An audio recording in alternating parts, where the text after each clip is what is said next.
Hi everyone, welcome to my second video. Today's video is going to be about the college application process, especially if you're coming from any country outside the United States, a little bit about the application cost and also about the cost of tuitions and other related costs of living here. So let's get started. So in United States, usually the colleges begin either in fall or in spring, that is either in August or in January. So you can ideally apply for any of the semester intake.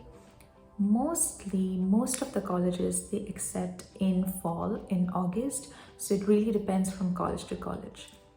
Now let's begin with the application process. Now let's say you are planning to come to United States in August 2024. Okay, so now ideally, if I were in your place, I will start this process of doing my research, which university I want to go to, doing all the research, gathering all the requirements starting from August 2023. You may think we still have a year, but actually most of the colleges, they start their application process in November. Some of the colleges, they have their deadlines in December, and some of them extend till March or even April sometimes. So first of all, you need to know which university you want to go to. Now this can depend on the program that you're looking for. This can depend on the city you want to go in. This can also depend on the cost of tuitions. Definitely, there are state universities that have lesser tuition than private ones. Not that one is better than the other, but it's just the kind of university that is. So all this research is going to take some time, and you don't want to apply in 10 different colleges, because the application fee for each of this college can range from $80 to $100.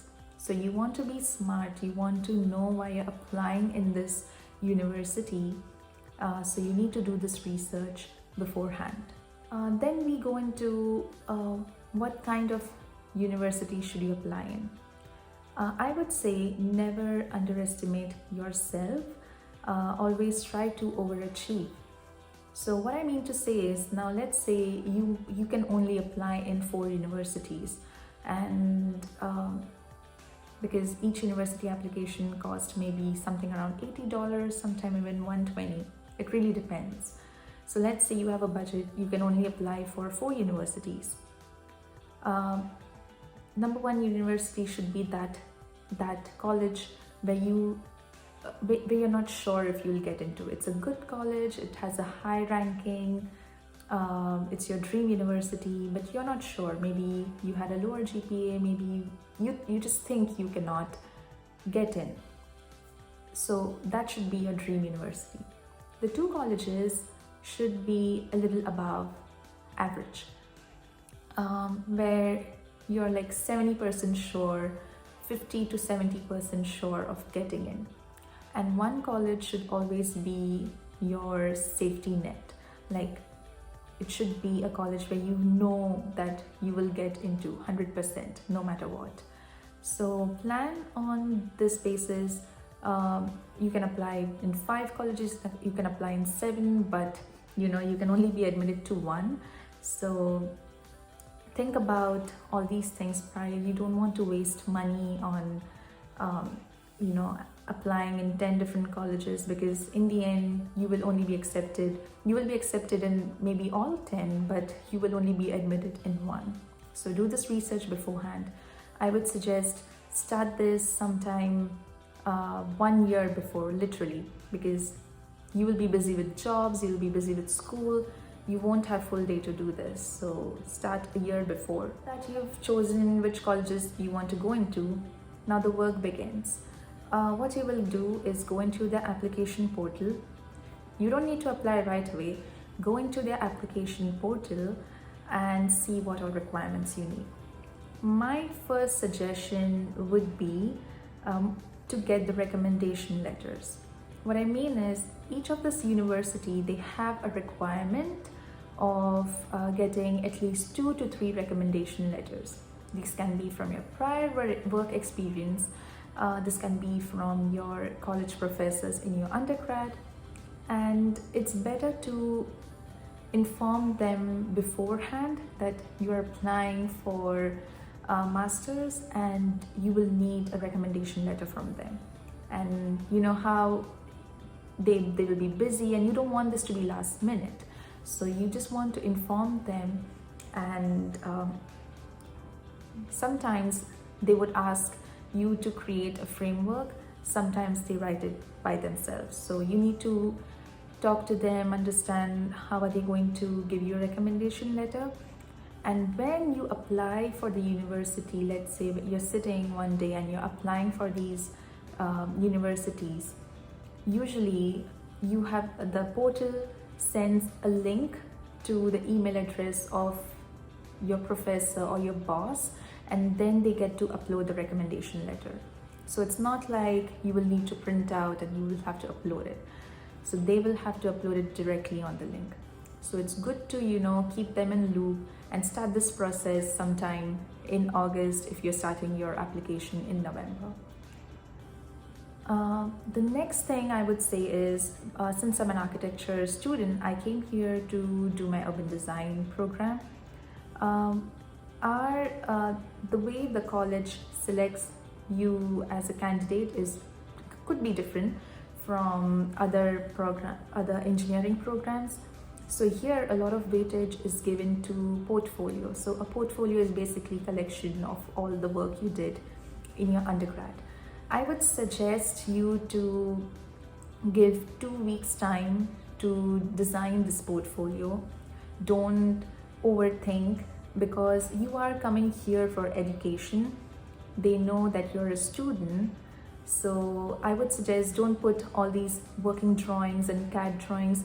What the university wants to know is that you have the skill set to draw, you understand design, or whatever program you're doing. It can be high performance, it can be landscape design, it can be urban design, it can be anything. So design your portfolio to whichever program you're applying to, but I would suggest don't give it for more than 2 weeks, because you already have that work. You don't have to make extra work. Maybe you can redefine it a bit, but compose it nicely so that people understand. And usually most of the colleges, they have a requirement like you can only have 5 projects, so you can only have 10 pages, or you can only have 20 MB. So depending, now you've selected these 4 colleges, now 4 colleges will have different requisites of a portfolio. So maybe you'll have to alter it to every college. That's why I'm saying give 2 weeks, and then you can alter it on basis of the requirements that each college has. Now the colleges will want is a resume or a CV. Since you're a student, it's fine if you don't have a work experience. It's good to have a work experience, but it's not like it's important or mandatory to have work experience unless the college mentions it. As far as my experience in application, most of the master's degree in architecture and urban design may not mandatory. There's no mandatory requirement of having a prior work experience. If you do have it, good, it would really help you. But if you don't worry about it. You can definitely mention everything you have done, especially if you have published any paper, if you've done any voluntary work, if you have done some internship. Don't forget to mention these little things, because they matter a lot. Never underestimate yourself, or never feel that you've not done enough. I'm sure architecture, if you are an architecture student, you get to do so many things throughout your academics. Don't forget to mention all these things, but keep it just 1 page. You don't want like a 2-3 page resume, because these colleges, they get like hundreds of applications. So you want your resume to be clean, 1 page. People should know what you have done, how you have contributed in your academics and professional. That's it. I would suggest don't give it for more than 2 to 3 days. Honestly, make it, you don't need to make it too loud, too fancy.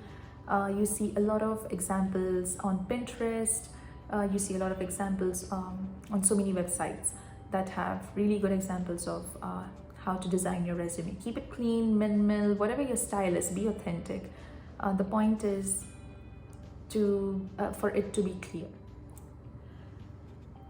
So this is the most important part of your application, and it is your letter of interest or your statement of purpose, whatever the college calls it. Now this, I would say, if I have to weigh everything in an application, I would give this like a 50%, your portfolio, another 30, your resume and your recommendation letters, okay? So a letter of interest is basically, it's your life journey. It's why you want to come to this program. How are you going to use this degree to excel your career or excel in this field? And it's very important for the college to know you as a person, to know you as a professional. And it's very important to write this story around you. There are so many examples on the internet, on YouTube, where people explain how to write a crisp letter of interest. Do not copy this. Please do not copy a letter of interest from someone. You have to be authentic. It's literally what separates you from everyone, because everyone has a portfolio. Design skills, everyone's using the same software. But your life journey, your interest, your career goal is what sets you apart. And you need to make sure to explain this to the people who are selecting you. I would suggest give this the maximum amount of time.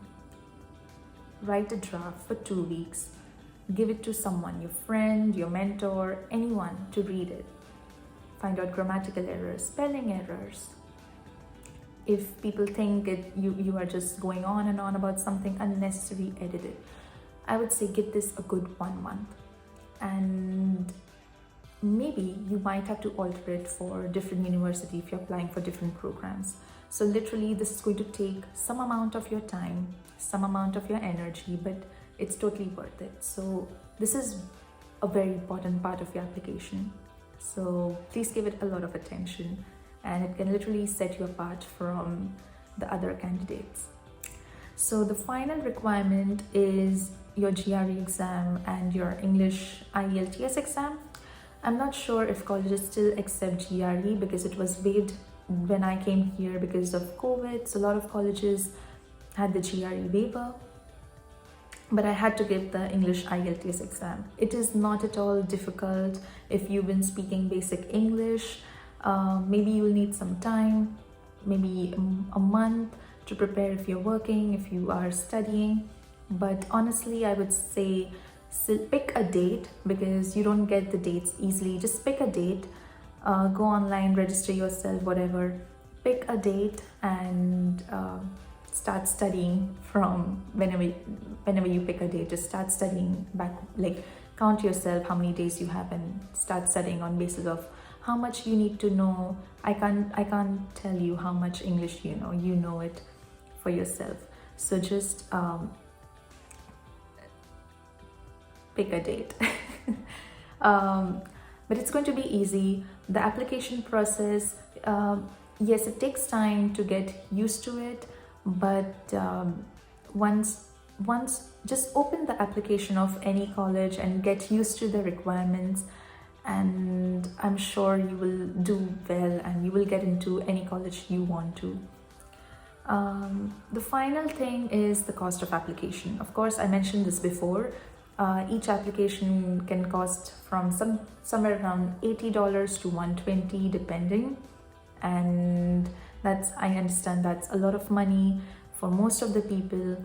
So unless and until you want to try applying to many colleges, go ahead. But what I did was I applied for 5 colleges, and because I didn't want to spend unnecessary amount of money, and I